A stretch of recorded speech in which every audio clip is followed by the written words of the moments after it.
উনি আগমনী আনতে চেয়েছিলেন, ওনার দল ওনাকে বিসর্জন দিয়ে দিয়েছে। তবে এটা যেমন আমি যেমন কিছু বছর আগে ভবিষ্যৎবাণী করেছিলাম রাজন্য অভিনয় ভালো করলে অভিনয়তে যেতে পারে, সেটা আমার কথা রেখেছে। আমি আরেকটা ভবিষ্যৎবাণী এই চ্যানেল থেকে বসে করছি যে রাজন্য আর কিছুদিন পর বিজেপিতেও যেতে পারে, এবং যেতে পারে ইন দ্য সেন্স ও একসময় বিজেপিতে ছিল, আবার হয়তো তার বাড়ি ফিরতে পারে, এরকম একটা ব্যাপার।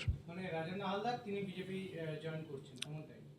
আমার কাছে সেরকম খবর আছে, আমি শুনেছি রিসেন্টলি অনেক। মানে আমি আবারও করছি, দূর থেকে হয়তো ভালো করে স্পষ্ট সাউন্ড আসবে না, যে রাজেন্দ্র হালদার হয়তো বিজেপিতে জয়েন করতে পারে, এমনটাই আপনার কাছে খবর?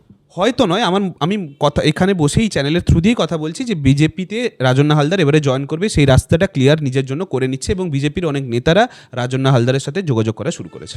হ্যাঁ, হয়ে গেছে। তৃণমূল থেকে টাইম হয়ে গেছে, এবারে বেরিয়ে যাও, এবারে বিজেপিতে যাওয়ার সময় হয়ে গেছে, তুমি বিজেপিতে যাও, এরকম অনেক কিছুই বেরাতে পারে।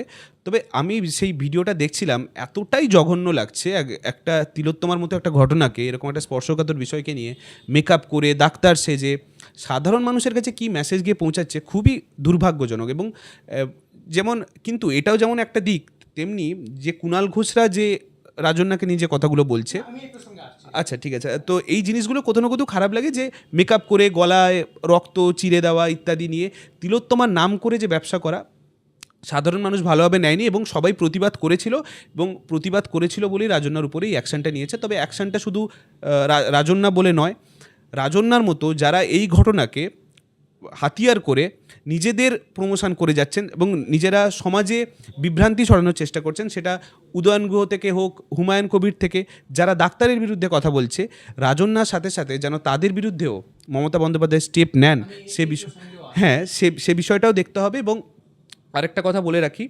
রাজন্যা হয়তো তৃণমূলের মনে হয়েছে রাজন্যা তৃণমূল বিরোধী কিছু কাজ করেছে, তাই তৃণমূল থেকে ওকে বের করেছে।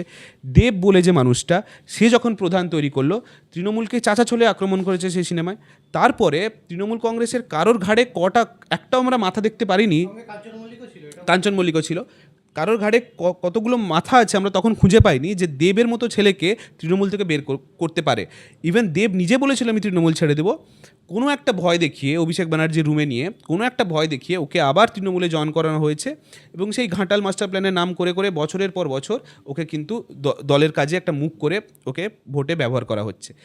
তো রাজন্যার সাথে সাথে দেবের বিরুদ্ধে যেন অ্যাকশন হয়, রাজন্যার সাথে সাথে যেন হুমায়ুন কবির, উদয়ন গুহদেরও অ্যাকশন হয়, সেই জিনিসটা যদি তৃণমূল কংগ্রেস করে সেটাকেও আমরা স্বাগত জানাবো। আমি নিজে যাদবপুর ইউনিভার্সিটির স্টুডেন্ট ছিলাম, এবং রাজন্যা স্টুডেন্ট ছিল, এবং সেখানে তৃণমূল কংগ্রেসও অনেক ছেলেমেয়ে পড়তো। সেই সূত্রে আমি জানি যে রাজন্যা এবং তৃণমূলের একটা লবি, তাদের সবসময় একটা নিজেদের মধ্যে চলে, ঝামেলা একটা লেগেই থাকে। সেটা আমি বছরের পর বছর ধরে দেখে আসছি। না, সেটা আমি নাম বলছি না, বাট যেটা আছে সেটা আছে, আমি নামটা এখানে বলছি না, কারণ সবার সাথে মানে কারোর সাথে আমার খারাপ সম্পর্ক নয় ওখানে, ওরাও আমার বন্ধু, এবং রাজনার সাথেও আমার রিসেন্টলি কথা হয়েছিল। আমি কারোর এগেনস্টে সেরকম কিছু বলতে চাই না।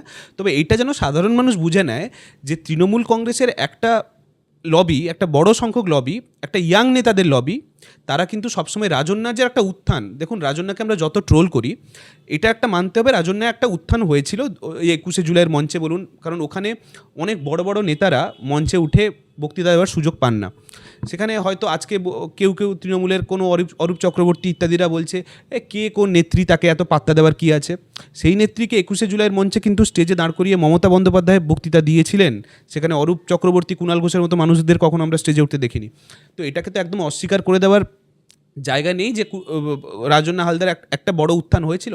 সেই উত্থানটাকে টেনে ধরার জন্য তৃণমূলের একটা সংখ্যক ছেলেমেয়েরা তারা উঠে পড়ে লেগেছে, এবং সেই জায়গাটা হয়তো কুণাল ঘোষের কাছে পৌঁছেছে, এবং কুণাল ঘোষ যাদেরকে নিজেদের স্নেহ করেন বা যে লবিটাকে স্নেহ করেন, তাদের কথা শুনে এই জিনিসটাকে আরও সামনে এনেছেন। এর দুটো কারণ হতে পারে, একটা নেগেটিভ পাবলিসিটি দিয়ে ওই মুভিটাকে দেখানো, আরেকটা হতে পারে যে যদি রাজন্যা হালদারকে দল থেকে তাড়ানো যায়, তাহলে কিন্তু অনেক যাদবপুরের নেতানেত্রী যারা হওয়ার ভবিষ্যতের নেতা হয়ে ওঠার চেষ্টা করছে, তাদের জন্য রাস্তাটা কিন্তু ফাঁকা হয়ে যাবে। গণশক্তিতে যে কথাটা, যে অ্যাডভার্টাইজটা আমরা দেখলাম, সেটা দেখলাম যে গণশক্তিতে লেখা আছে এই উৎসবে মেতে উঠুন, জুতোর ইত্যাদি নিয়ে, জুতো নিয়ে কিছু একটা লেখা ছিল। এবারে ব্যাপারটা হচ্ছে, জুতো যে শুধু পায়ে পরার জন্য ব্যবহার করা হয় তা তো না, আমরা অনেক সময় জুতোর আরও অনেক রকম ব্যবহার দেখেছি। আমরা দেখেছি যখন পার্থ চ্যাটার্জি কোর্ট থেকে বেরাচ্ছিলেন, মানুষ জুতো ছুঁড়েছিলেন ওর উপরে, একটা মহিলাকে জুতো ছুঁড়েছিলেন, সন্দীপ ঘোষকে জুতো নিয়ে দেখানোর চেষ্টা করেছিলেন। সেগুলো তো বাদ দিন, যে লোকটা কুণাল ঘোষের মতো একটা চিটিংবাজ লোক যেই কথাটা লিখেছেন, দুদিন আগে ধর্নামঞ্চে যখন গেছিলেন, ধর্নামঞ্চের ছেলেমেয়েরা ওনাকে জুতো দিয়ে পিটিয়েছিল, ওনার কানের সাইড দিয়ে বেরিয়ে গেছিলো এবং উনি এতটাই বেহায়া, উনি বলেছিলেন এবার থেকে জুতো ছুঁড়লে আমাকে এক জোড়া মানে দুটো পাটি ছুটবে যাতে আমি পড়তে পারি, মানে এতটাই বেহায়া একটা লোক। তো আমার মনে হয় গণশক্তি যে বিজ্ঞাপনটা দিয়েছে সেটা হয়তো জুতোর এই দিকগুলো ব্যবহার করার জন্য বলেছেন। আমি অন্তত গণশক্তির ওই বিজ্ঞাপন দেখে, আজকে আমাকে কুণাল ঘোষ একটা কমেন্টে প্রশ্ন করেছিলেন, কোচি কমরেড তুমি কি জুতো পরে এখন সেলফি তুলবে, আমাকে প্রশ্ন করেছিলেন। আমি বলছি হ্যাঁ, আমি জুতোটাও গণশক্তির অ্যাডটা দেখে জুতোটাও কিনবো। হ্যাঁ, ওটা যদি কুণাল ঘোষের মনে হয়, কুণাল ঘোষকে আমরা এমনি চোর কুণাল বলি, আমাদের মনে হয় কুণাল ঘোষ আমাকে কোচি কমরেড বলছে, তার মনে হলে হতেই পারে, কেন? হ্যাঁ, কম। আমার বয়স তো কুণাল ঘোষের থেকে অনেকটাই কম, তো কোচি হলে হতে পারি, যেমন রাজন্যারা কোচি, দেবাংশুরা কোচি, সেরকম কোচি যদি হতে পারি কোচি। তবে ওই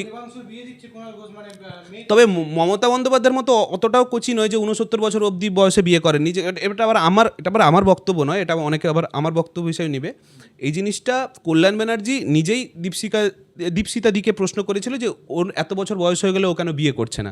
তো আমি সেটাই মনে করি যে মমতা বন্দ্যোপাধ্যায়েরও তো 69 বছর বয়স হয়ে গেলেন, উনি কেন বিয়ে করেননি কিংবা আদৌ করেছেন কিনা। তো বিয়ে না করলেও অনেকে বলেন কোচি থাকে, তো মমতা বন্দ্যোপাধ্যায় কোচি কিনা সেটাও আমি জানি না। তো সেই দিক দিয়ে দেখতে গেলে হ্যাঁ আমি কোচি।